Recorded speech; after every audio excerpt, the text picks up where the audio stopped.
Eno hot news ekuleetera amawulire agookya agaba gaakagwawo mu ggwanga n'egakumanyisa gw'abadde tonnagategeera. Ku ssaawa eno ge nkuleetedde gaagano. Omanyi okuva ku lunaku olw'omukaaga emikutu emigattabantu oba social media gyasaasaanirwa amawulire gyenja okugamba nti agaleeta akamwenyumwenyu ku matama ga buli munnayuganda ne bavaayo ne basanyuka nnyo oluvannyuma lw'okuwulira nti omukulembeze w'eggwanga lino Yoweri Museveni afunye obuzibu n'addusibwa mu ggwanga ng'embeera ye si ya mulembe. Abangi batandika okusaba buli omu mu ddiini ye nga basaba ekiddirira nga baagaliza mukulu ono butadda singa abanga ddala kituufu nti mulwadde. Naye nga tujjukira nti olunaku lw'eggulo yalabiddwako bwe yabadde nga yeetabye ku mukolo ogw'ensi yonna ogw'okukuza olunaku lw'ebyobulamu. Yabaddewo era yeyagaddewo omukolo guno. Kati mu nsonga eyo kyebuuzibwa abasinga obungi baali bafunye essanyu nga balowooza nti embeera ye gyalimu si ya mulembe. Kyokka ate bwe yalabiddwako bangi amaanyi gaabawedde. Tekitegeeza nti olw'okuba nga yalabiddwako nti tekisoboka kuba mulwadde. Kisoboka. Bwe yalwala tekitegeeza nti olumbi lwamukuba ku ndiri nga tasobola kutambula.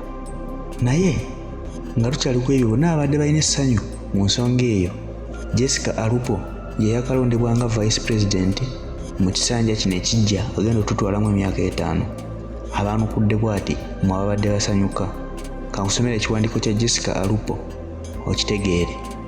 Atandise bw'ati: It is only cowards who pray for someone's death and rejoice. I want Museveni to live so that he gets to see how things are done right. I want him to live and see his empire collapse. I want him to face the court for all atrocities he committed so that others get to learn from him. Dying is not the solution. Our laziness is leading us to believe when he dies, things shall change. We can only change things if we drive him and his Casimolo clique out of power. Not when nature calls. The worst scenario shall be when nature calls him.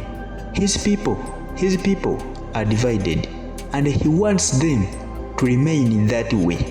The Constitution gives power to the Vice President to take in such a situation, but I want you to remember that he just appointed his son Muhoozi Kainerugaba as the Commander Land Forces, and again appointed his former bodyguard General Mbadi as Commander Defense Forces or CDF.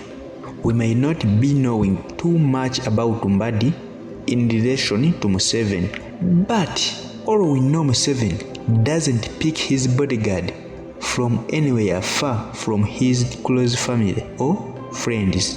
This basically means if the unfortunate ever happens, those two shall take a center point. This is why I said we need to get him out of power alive, not by those weird players which work towards his people's benefit. Bwavuddawo najja akootingirayo mu constitution ya Uganda nakugamba article 19 absence of the president. Natandika ngagamba if the president dies, resigns or is removed from office under this constitution, the vice president shall assume the office of president until fresh elections are held and the elected president assumes office in accordance with Article 13(8) of this constitution. Nayongera nakugamba elections of the president under this article shall be held within 6 months after the death, resignation or removal of the president. No elections shall be held under this article if the residual term of the president is 1 year or less.